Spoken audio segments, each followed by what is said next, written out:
on all matters before the Commission other than site plans and preliminary subdivision plats. The Commission's decision to approve or deny a site plan or preliminary subdivision plat is the final decision by the city unless applicant appeals to City Council. You'll need to contact the City Clerk or Community Development Department staff for details on those council hearings. This evening, the applicant will be given 10 minutes to present their request. Proponents and opponents are allowed to speak, with each speaker allowed a maximum of 5 minutes. The applicant will then be allowed 5 minutes for rebuttal. The hearing will then be closed, and after motion, the Commission will discuss and vote on the issue. All comments are to be germane to the items under consideration, and speakers are to maintain a courteous manner. Items listed on the consent portion of the agenda, and we don't have that tonight, will not be individually discussed and will be considered for approval in accordance with the Commission request, unless the individual or present member, in accordance with the recommendation in the staff report, there we go, unless an individual present or a member of the Commission, I've been gone a couple weeks, you know how it is, request the item be removed from the consent agenda and considered separately under the public hearing agenda. The City of Des Moines is pleased to provide accommodations to individuals or groups with disabilities and encourages participation in city government. To better serve you when possible, please notify us at least 3 business days in advance at area code 515-283-4209 should special accommodations be required. Assistive listening devices are also available in the for the meetings in the council chambers. The Planning and Zoning Commission meetings are broadcast on MediaCom Cable Channel 7 for customers with that service. The broadcast is also streamed live in real time on the City of Des Moines website at www.dmgov.org. You need to click Watch Live link. Do we have a quorum, Kathy? Quorum being present. We've had that problem recently too. Has everybody had a chance to look at the minutes? Any discussion? So moved. Okay, that's fine. That was what I was about to ask, and you did. Yeah. All right. All those in favor, please signify by raising your right hand. Opposed, same sign. Okay. I'm abstaining on it. Could abstentions raise their hands again? That's what I was going to do. Do we have a motion? Let's redo this again. One more time. Do we have a motion or approval of minutes? Christine moved it. Okay. All those in favor, please signify by raising your right hand. Opposed, same sign. Are you opposed? Now I'll get to it. Abstentions, please raise your right hand. 1, 2.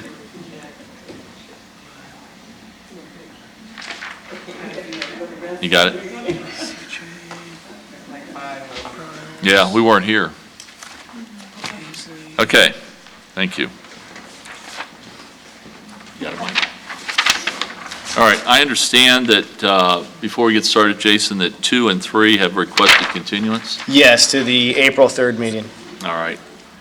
Let me read these over for anybody who may be in the audience who may be here on those items. Item 2 is a request from East Des Moines Storage LLC, represented by Jerome Bassman, for review and approval of a site plan, 212 East 3rd Rehabilitation under design guidelines in C3B districts and under design guidelines for multi-family dwellings on property located at 212 East 3rd Street to allow conversion of an existing warehouse building into 5 dwelling units.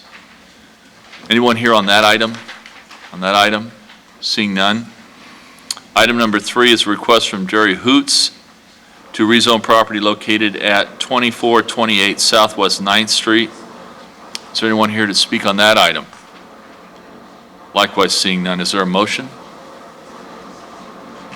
Jack? All right. Everybody understand the motion? Any discussion, questions? Seeing none, all those in favor, please signify by raising your right hand. Opposed, same sign. Acclamation, Kathy. Okay, it passes. Item number 1.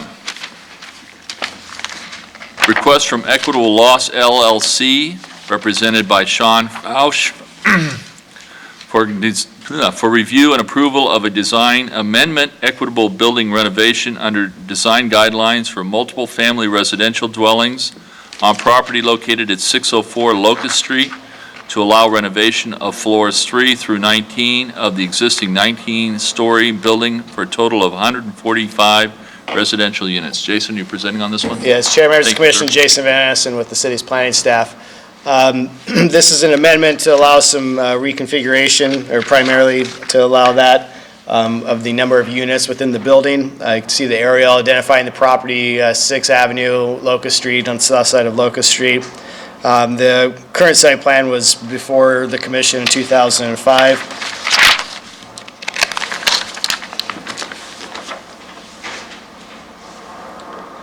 Site plan with the building, street trees. I think what I'll go ahead and do is jump straight to the staff recommendation. So, for most of the design guidelines that we review, there really is no change. There's not a change to the exterior design. It's really an internal process, but there is some dialogue or some discussion about street trees. And so, let me just go ahead and read that to you. So we are recommending approval, subject to compliance with our standard comments from the Plan Development Center. Then another item 2, I consider to be relatively mundane or typical for our downtown projects where we require a black archetype light fixture upgrade. And then the last is that any waiver of the minimum number of street trees should be subject to review and approval by the municipal arborist. The applicant has indicated that there are some underground or extension of, I believe, the basement into the right-of-way, and I believe they face some challenges in providing street trees. There are a couple existing trees. These are actually in place where these are not. I'm not sure. I think this is the graphic we have. This isn't exactly updated to reflect what the applicant's wishes are.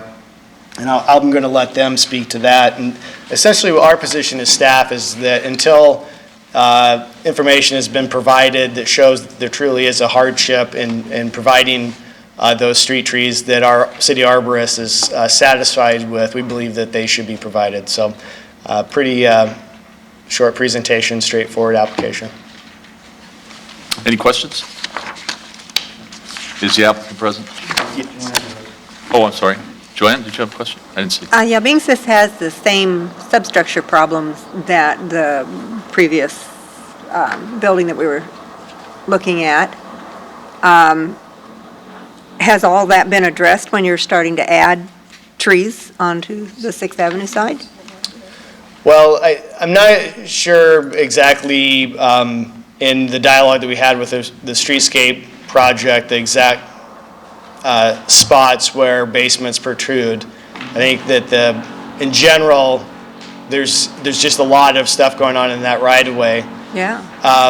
And I'm not sure exactly what the condition is as to how far these protrude into the right-of-way, how shallow, or what the depth is in the separation. We just don't have that information for me to really be able to make a comparison or compare or contrast what we did for a variety of spots on Walnut.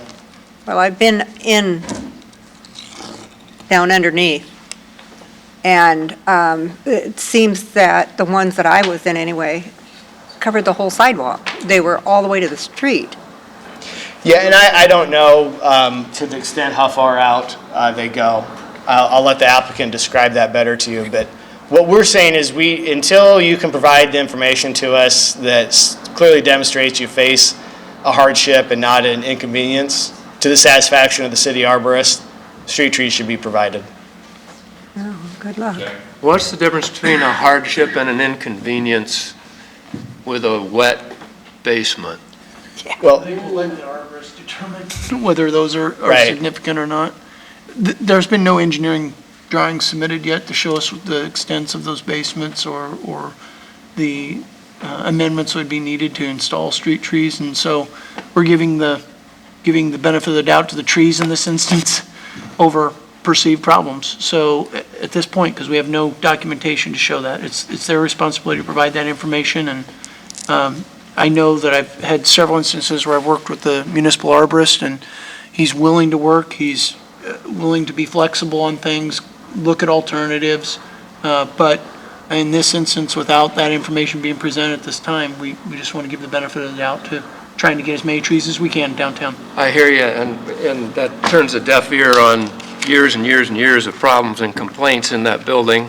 I was in it for 24 years. The basement was always wet, and it was always a problem, so You put trees in there and you're gonna, I'm sure the owner will pick up on that. Thanks. Is the applicant present? Would you please come forward, give us your name and address.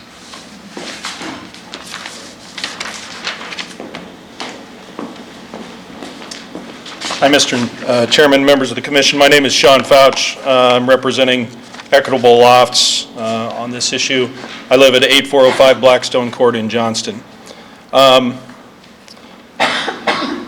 We agree with staff that the request for the site plan amendment is pretty straightforward in almost all respects, and as they've pointed out, street trees are the one of two items that I think are noteworthy, and the only one that I think is probably largely significant. I'll start with the other one first. In the staff report, they mentioned that in our tax abatement application, we indicated that a green roof would be included as one of the 4 requirements for tax abatement, and more than likely that's not going to happen on the building. It's not really an action item, as I understand it, for you tonight, but we have we meet more than the required minimum 4 items, and as we're progressing through design, that one is probably in jeopardy of being cut. So we'll qualify for tax abatement under other criteria other than that one, more than likely. The big issue for us, aside from just getting the site plan approved so we can keep moving, is the issue of street trees. The site plan that was submitted, that's shown up here, basically shows the best that we could do without what we would characterize as really extreme cost. And the reason for that is if you look at what's there, the tree spacing doesn't technically meet your requirement even as it's shown there. And that's because there are underground utilities. There are water, sewer, and gas utilities located at various locations underneath that sidewalk that without really significant expense to relocate, including disruption out in the street, we couldn't actually meet the spacing as it's technically written, even if we were willing to do a lot of work. So what we showed here was the best we could do. What we would like to pursue with the city is a waiver of the requirement in its entirety, and we're aware that that's a significant issue, and obviously would be willing to entertain any and all alternatives for other forms of greenery that we can get on the street.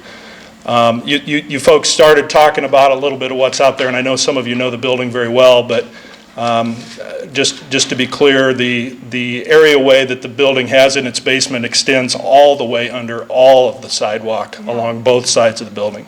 Yeah. So the outer walls of the basement are right under the curb. So all of the sidewalk that's there is above the basement of the building. If you go down in there now, the street trees that are there are constructed in boxes that literally hang from the ceiling of the sidewalk. So there's structural steel members that hold those boxes up in the air, and you can walk underneath them and look up at them if you want to do that. But those boxes don't meet the size requirements that the city has, and so the new boxes, if we were to construct them, number one, would not be located in the locations that the code currently requires.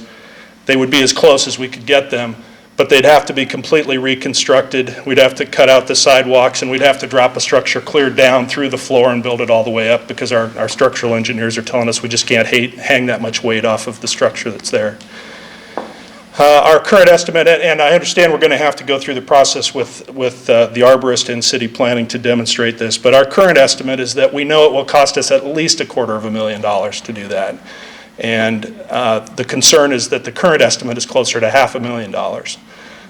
In order to make all this work, we'll be rerouting some utilities underground, but we'll essentially have to pull off all the sidewalk around both sides of the building, reconstruct the whole thing in order to get the structure back the way our engineers are telling us we need it. And then as well, we'll be constructing those street tree boxes all the way from the ground level up through our space. So, and the question posed earlier, what's a hardship and what's an inconvenience is a great question. You know, from our perspective, $250,000 is more than an inconvenience, and you may or may not agree.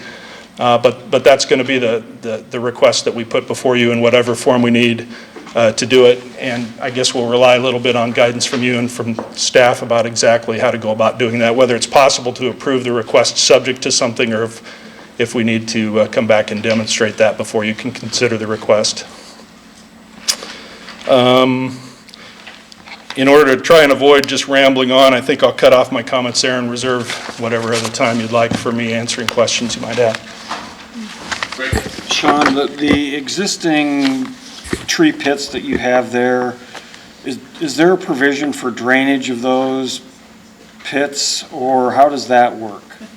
Because that's what kills our trees generally. You know, it's a pot full of water and it kills them. As far as I can tell, there's not an intentional design for drainage. In some cases, they're rusted through and they drain into our It may basement. go back to what Jack was saying about wet basement. Right. And so as we've considered how to rebuild that, we're going to build those structures all the way down and put in sump pumps and do all sorts of stuff to make that work if we have to. I guess I'll make a comment. I'd rather see a fewer number done so the health of the plant is taken into account rather than some arbitrary number, but I don't know what that is. So if our wording in here about the arborist and coming to an agreement with him is good enough for Sean, or if we have to come up with something else, I'm open. Mike, go ahead. Just to clarify, if there's disagreement ultimately over the arborist decision, they have the option of bringing their plan back to you.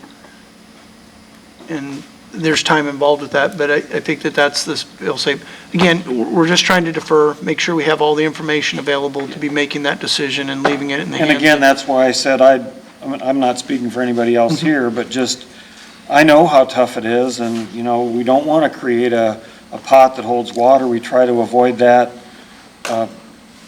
anywhere, and so we don't want to do it here, and it certainly seems like, well, without taking out all of that basement space, which probably, if the building were built today, it wouldn't have that. And, you know, at some point that might be easier or whatever.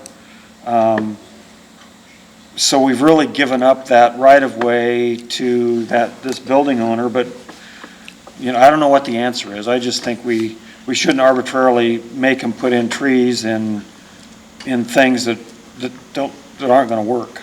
So, anyway. Christine?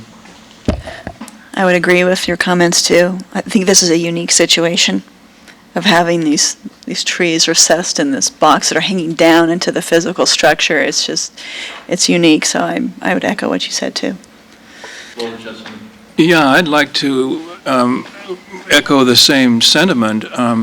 I know we live in a democracy, and, you know, we have to play fair with the same rules with everybody. But when it comes to it, all buildings are not created equal.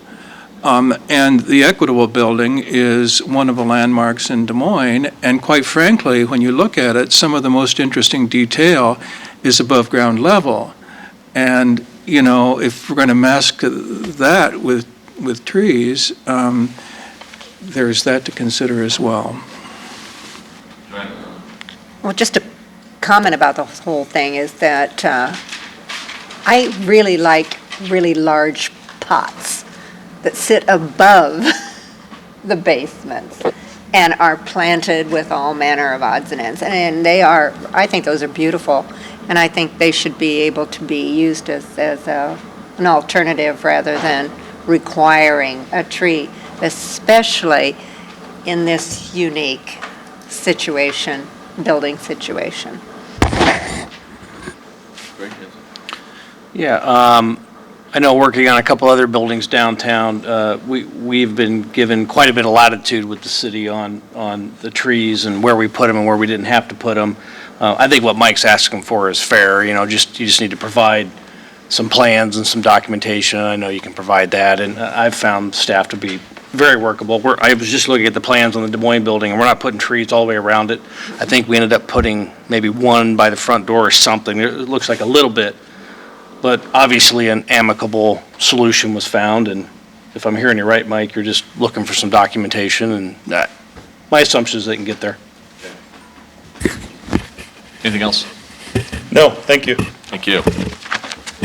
Is there anyone here to speak in favor of the application? In favor of the application, please come forward. Is there anyone here to speak in opposition to the application? In opposition? Seeing none, unless you have some rebuttal, want some rebuttal time. I'm going to go ahead and close the public hearing. Do I have a motion? Move staff. All right, Ted moves staff. Any discussion? Any further discussion? Seeing none, all those in favor, please signify by raising your right hand. Opposed, same sign. Acclamation, Kathy. It passes. Thank you.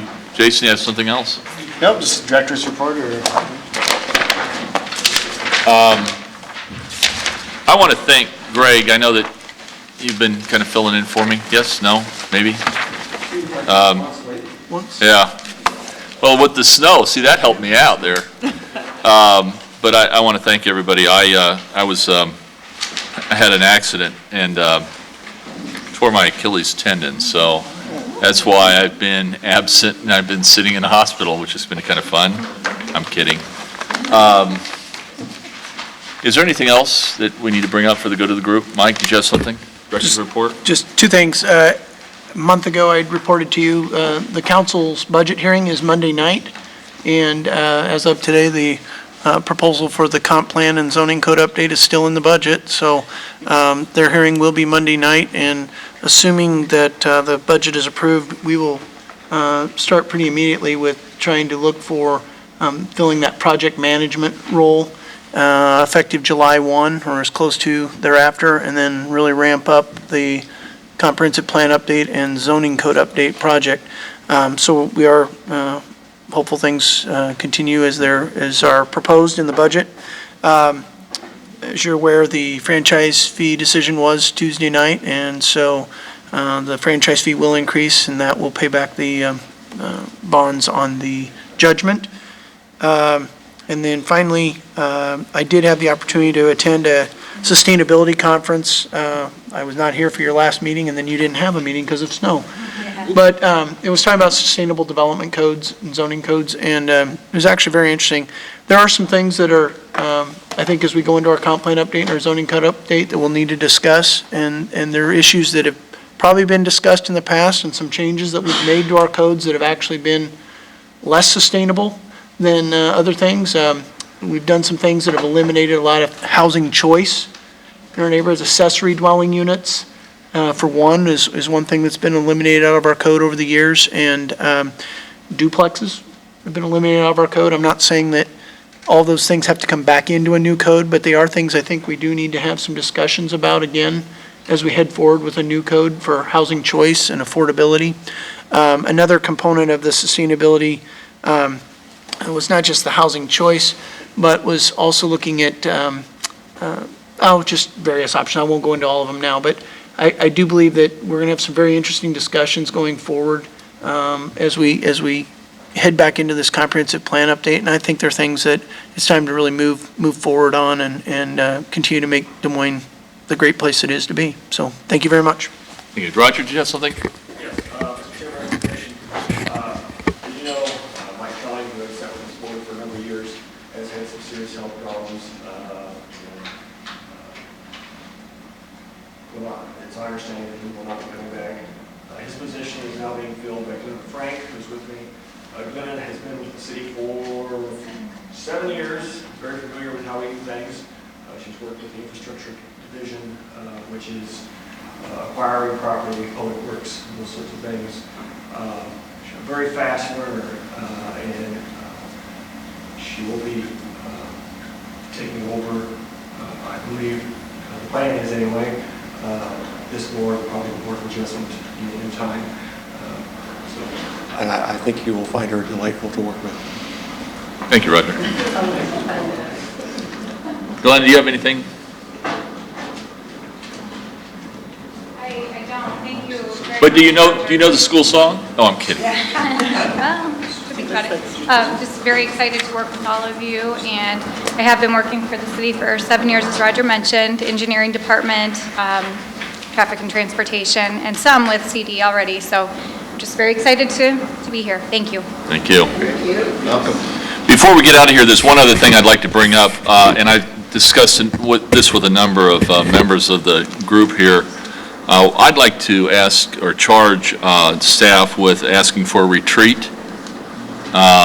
We've had some questions about some things with respect to how we do what we do and some of the leadership positions and those sorts of things, and I think it would be an opportune time for us to get together and kind of discuss some of that stuff. I know that if we have all our members, we still have to notice it, but it would certainly be a benefit not only for this group here, and I know it would be a huge benefit for us, but maybe the public at large, if we can get some people to come in and kind of let us know what's going on and how things are designed to be going forward. I know we had a recent get-together with some people in Ames, but I think that we would like to have an opportunity to kind of work through this so that people can know what the bylaws are and those sorts of things.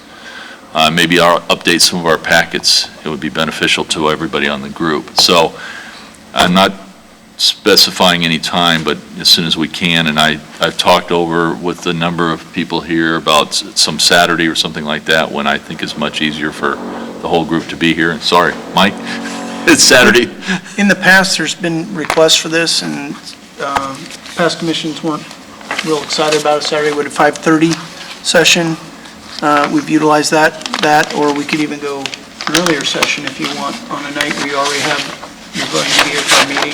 I don't know, I'm just trying to throw out ideas. The only thing I would suggest is maybe the exec committee of the commission work with staff to frame what your That'd be great. intent is for this, and then we can try and set up. I will say that, we can clearly do that, set something up.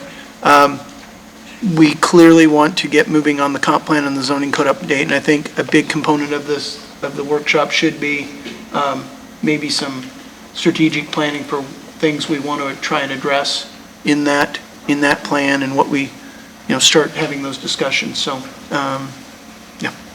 Yeah, and I think, nothing against the 5:30 session, but I think the concern that I have with the 5:30 session is we have other things that are on our plate, and people are more focused on what's going to happen that night as opposed to being focused on what goes on as just the operating process of the whole group.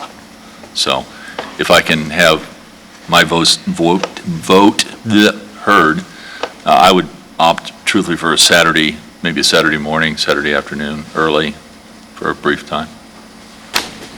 My suggestion would be that whenever we have it, to have it other than right here in this formal setting. Right. This discourages free discussion, in my opinion.